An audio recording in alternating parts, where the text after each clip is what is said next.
Everyone, I don't care if you love me or hate me, stand up for yourself. People be trying to bring me down. I stood up and look at me now. No one can bring me down anymore. Ever wondered what happens when you put together killer punches, crazy striking skills, and an unshakable mindset in the octagon? You get Alexander Volkanovski. Alexander the Great Volkanovski! This Australian MMA beast and kickboxer has the natural build of a bantamweight, but has made a career out of taking down lightweights and featherweights who, on paper, had better MMA records at the time. Currently, he's excelling in the UFC's featherweight division as the reigning champion, and has also previously held the Australian Fighting Championship featherweight title. His mad skills in the octagon have made everyone pay attention, recognizing him as one of the top dogs in the game. So join us as we dive deep into the career of one of the most exciting fighters in the UFC today.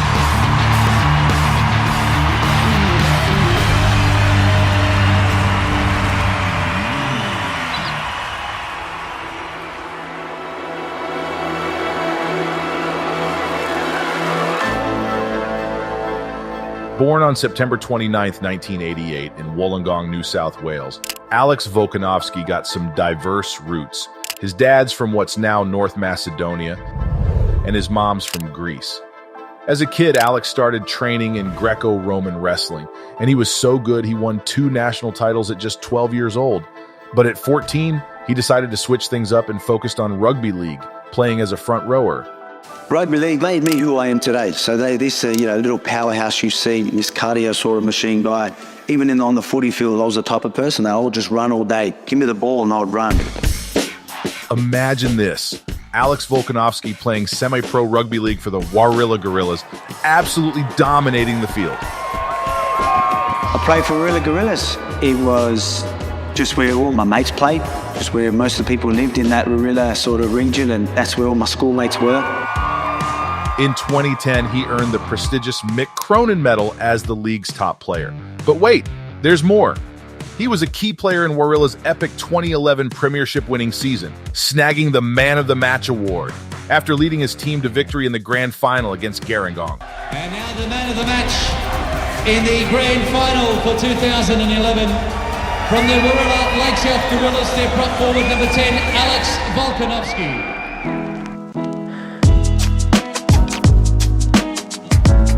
Then, at 23, Alex made a bold move. He left rugby league behind to dive into the world of mixed martial arts. In the beginning, he stepped into the world of MMA as a way to stay fit during rugby's off-season. Little did he know that this decision would ignite a passion that would propel him to greatness. In no time, he mastered the skills of counter-striking and offensive wrestling, dropping his rugby weight and dominating amateur middleweight bouts before going pro in 2012. Starting off as a 170-pounder, Volkanovski won his first 3 fights, but faced a setback in his 4th match against Corey Nelson at Australian FC 5 in May 2013. Despite the 3rd-round TKO loss, the Great didn't lose hope. He fought on, conquering the Oceania region's MMA scene, nabbing a Pacific Extreme Combat title and a pair of Australian Fighting Championship featherweight titles. With an awe-inspiring record of 13 wins and 1 loss, with 10 back-to-back wins, Volkanovski's journey to the UFC was inevitable. And so, in November 2016, the UFC came knocking. So we scheduled a match between Volkanovski and Yusuke Kasuya at UFC Fight Night 101. The first round showcased a thrilling ground battle, with Volkanovski giving Kasuya a taste of his knockout power. While Kasuya aimed for submissions, Volkanovski's game plan revolved around pounding his opponent with well-timed punches. All right, round 2 here, Alexander Volkanovski. In the second round, he increased the intensity of his striking, landing a series of powerful right hands. This relentless assault led to a TKO stoppage at 2 minutes and 6 seconds of round 2, securing Volkanovski's victory.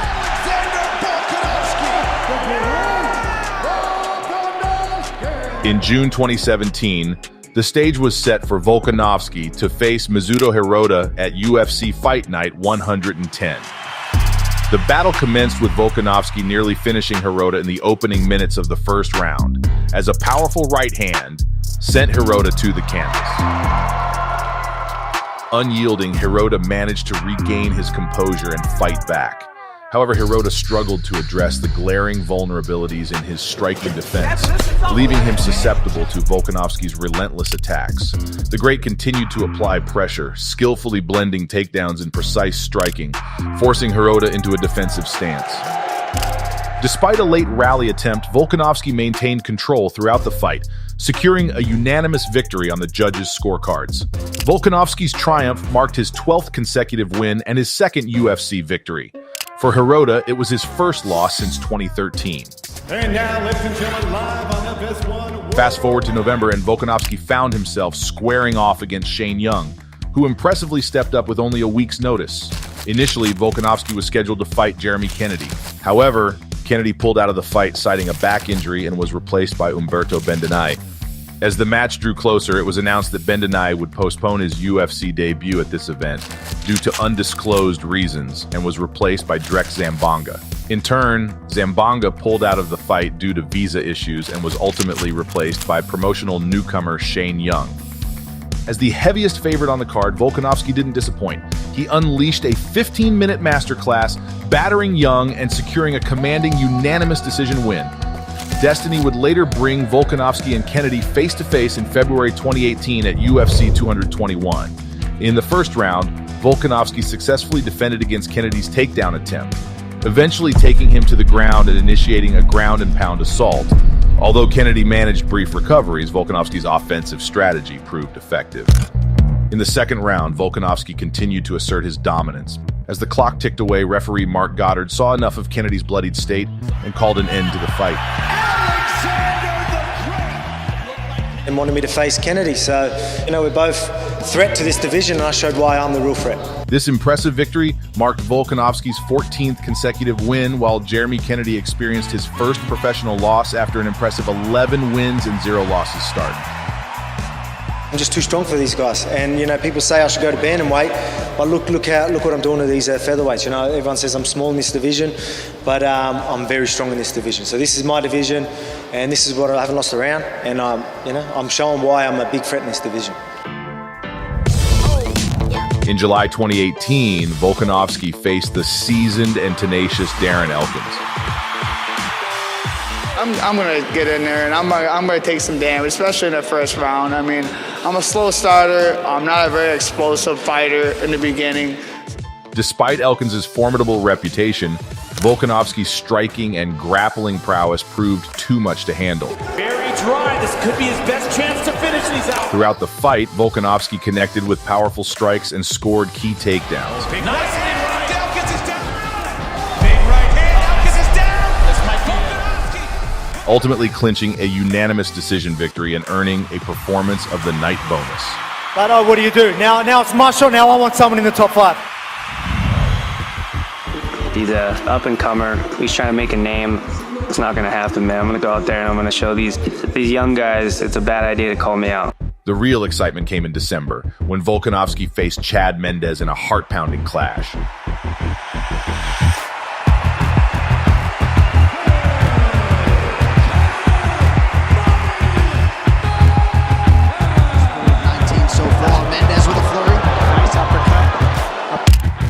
After an initial charge, Mendes was consistently back to the fence and sought takedowns and counters as Volkanovski took the initiative, smiling and welcoming more exchanges. At some point, Mendes landed a crushing right hand that hurt Volkanovski. However, Volks absorbed Mendes' fiercest strikes and then, sensing his opponent's fatigue, struck back. Mendes is in big trouble. A crushing body shot followed by a right hand sent Mendes crashing to the canvas.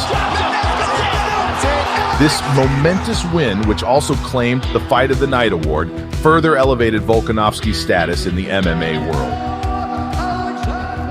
Listen, he beat a real guy tonight, and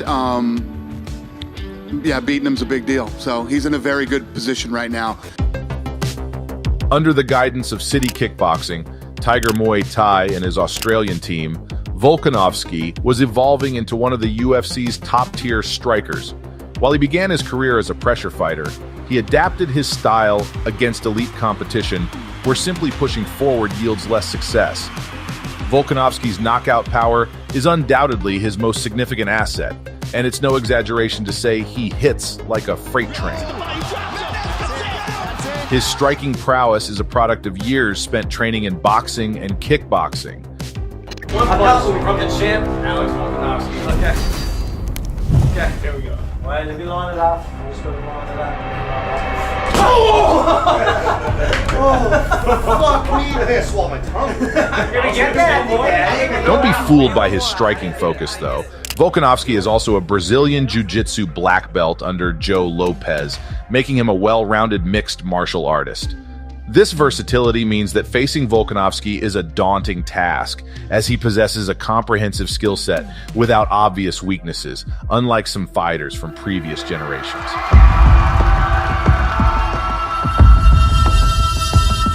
Jose Aldo had to learn this the hard way when the two met at UFC 237 in May 2019. The King of Rio, Jose Aldo! Aldo, arguably one of the greatest featherweights of all time, was expected to be Volkanovski's most difficult challenge yet. Aldo, you know what I mean? Jose Aldo, such a big fight, such a big name. It's a really important fight for me, and I can't wait to go out there and do my thing.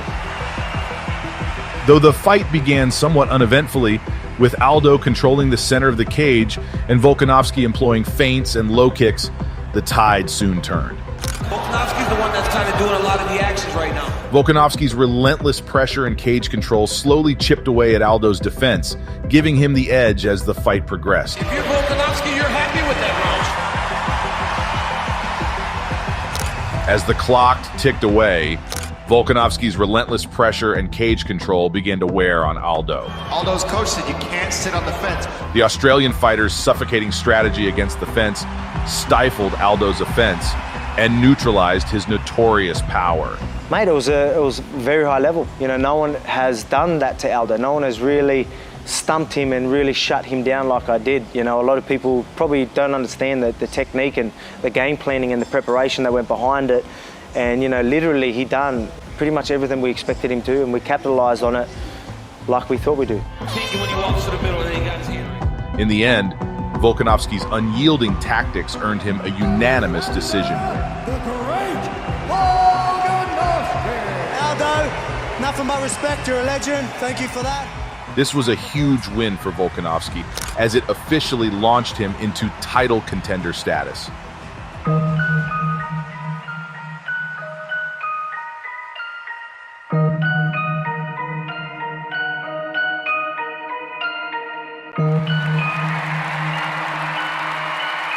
Volkanovski's victory over Aldo earned him the opportunity to face featherweight champion Max Holloway at UFC 245 in Las Vegas on December 14th, 2019.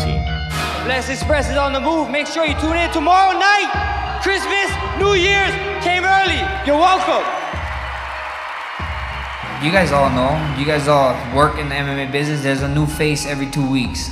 So whatever face, whatever cupcake, whatever mysterious flavor pops up, let me know. I want the first crack at it. Spent time away from the family. I ain't here to muck around, you know what I mean? I've got to bring that early Christmas present back to the fam. That's what I plan on doing. Again, yeah, nothing but respect. You know, he's a big boy. I'm a nice guy, right? So, you know, I can see he cuts a lot of weight, and I'll make that decision easier for him by taking that belt and let him move up.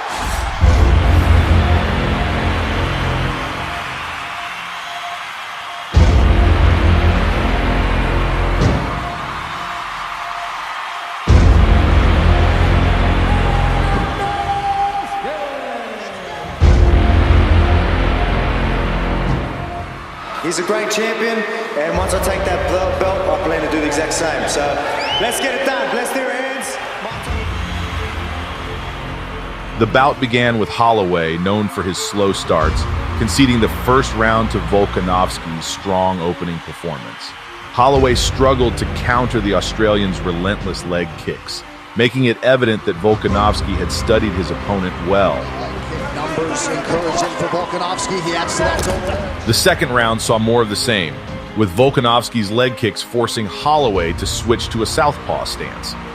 Though Holloway started to find his rhythm in the latter part of the round, Volkanovski's stick and move game plan effectively stifled the champion. He can't fight that style with all the punishment that he's Volkanovski's persistent leg kicks continued to disrupt Holloway's attempts to establish a rhythm throughout the third round.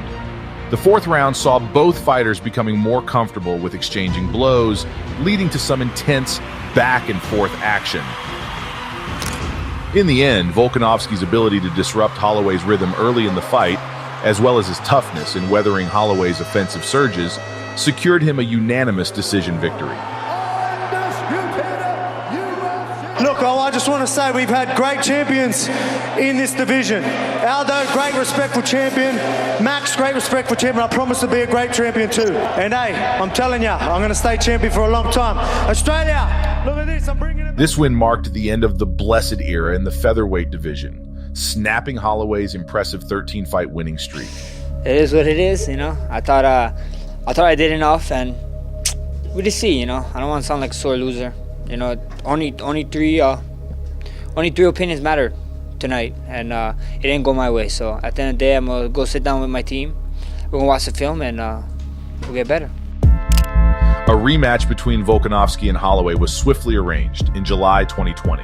Everybody asks me, how does it feel coming in as a challenger? And I don't feel. We're not trying to look too far ahead. We're not trying to look too far back. We got Alex. You know, I don't know what's going through his mind or whatever, but he get to see me come July 11. You know, first ever fight on Fight Island. I can't wait. Kickboxing. Mate, you know, it's again, like I think he's just quite salty about the whole thing. To be honest, it's quite surprising. I didn't think he would be a bit of a sore loser, but that's sort of my take on it. You know, obviously I'm using it as motivation.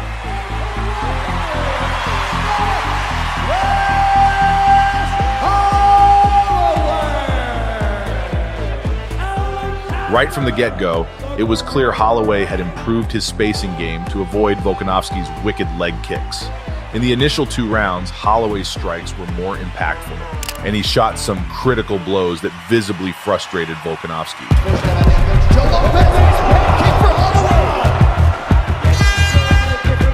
However, in the third round, Volkanovski adjusted his approach and began to work his way back into the fight, demonstrating his champion-caliber resilience. Look at that, that's good work, Alex. The final round saw both fighters locked in a dance of precision and power. Holloway continued to pressure Volkanovski while the latter landed crucial leg kicks.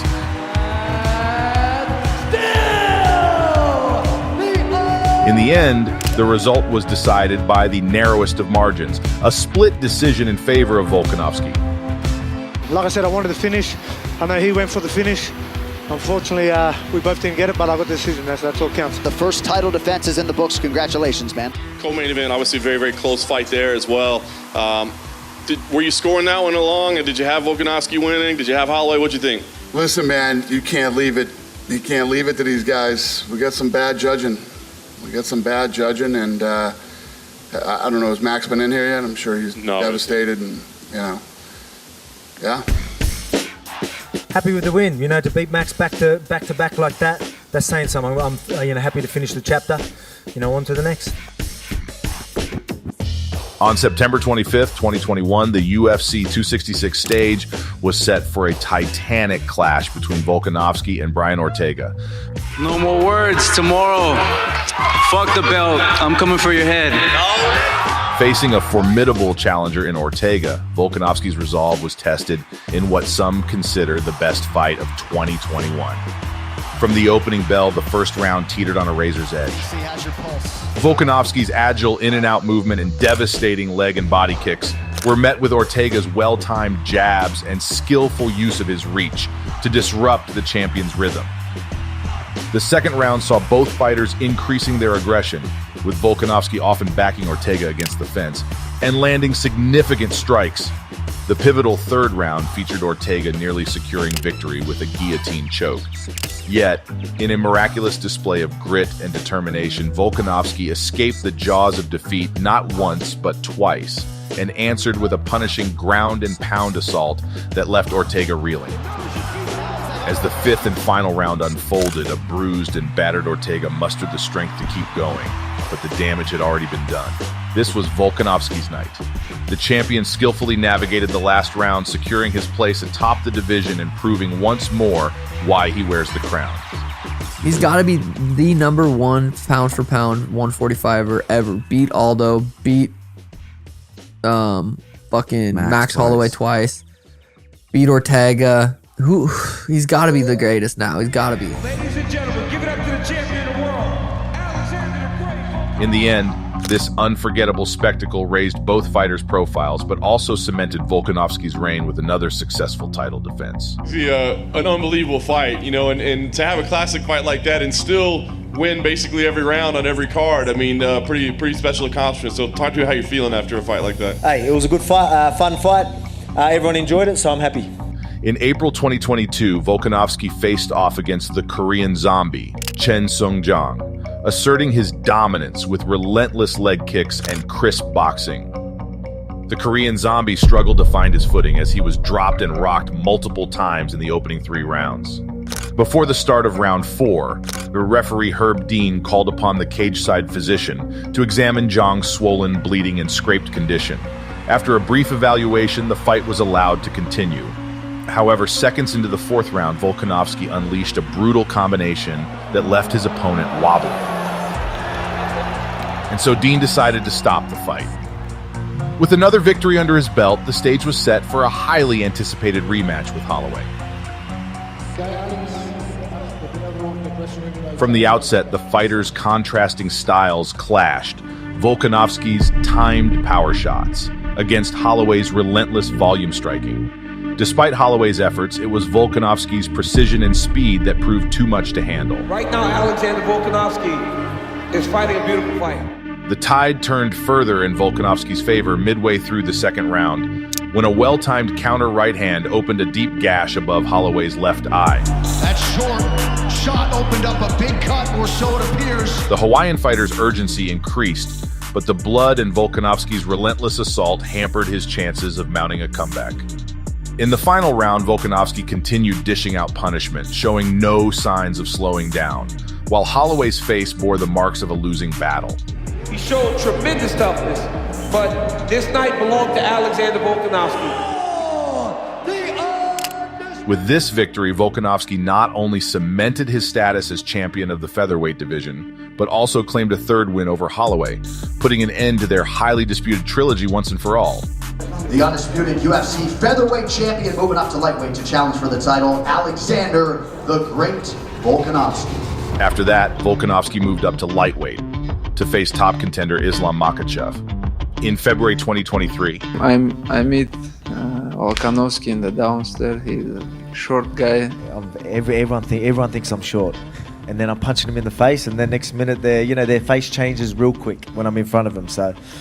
Yeah, well, again, that's it's not insult, whatever. Yeah, I'm short. I know I am, but mate, I'm the champ. I'm doing good, and I'm going to keep this winning streak going, and I'm going to show him what short people can do.